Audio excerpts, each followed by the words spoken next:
Thank you so much, Dr. Chitanga, for joining us. Now, Dr. Chitanga, what was your immediate reaction to the nomination of Leo Brent Bozell III as U.S. Ambassador to South Africa?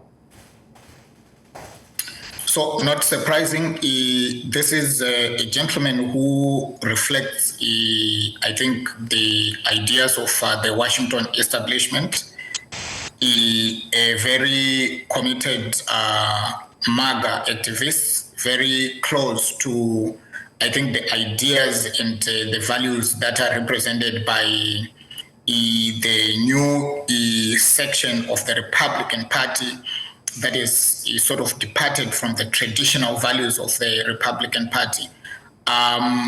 So I'm not surprised. I really expected that Trump would appoint someone who would be so closely identifiable in terms of his leanings to what we have at least experienced in the past few weeks as the posture of the new U.S. government. Okay, so how can both countries successfully navigate their differences and at least engage diplomatically despite political tensions? Well, what is probably more important than the individual is that the ambassador, the nominee, once he is accepted as the ambassador, both passing the nomination process and coming to South Africa, he will have to address issues. I think this creates room for both Pretoria and Washington to start engaging on the key issues that they are dealing with.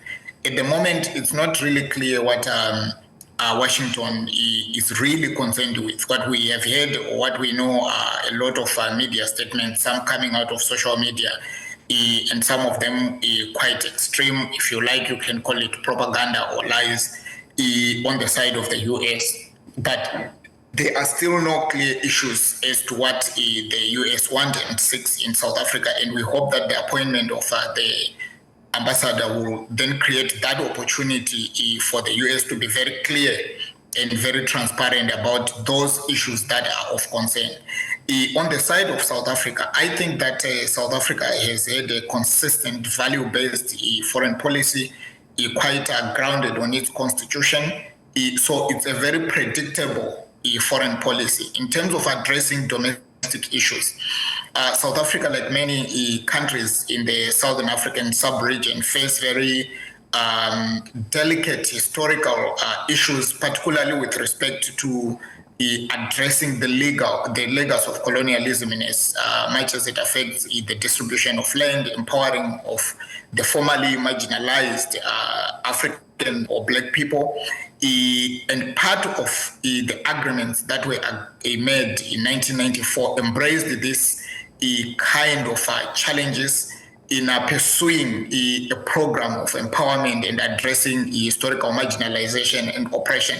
So these are issues that I am not sure the ambassador nominee understands or is immersed in, because they would require people who are really aware of the history of South Africa and the legacy of racial oppression. But that as it may, surely he will have a system that could provide him well-grounded and informed insights as to the dynamics, the political and economic dynamics in this country, and engaging within diplomatic conventions, create opportunities for both parties to clarify where they stand and seek common ground.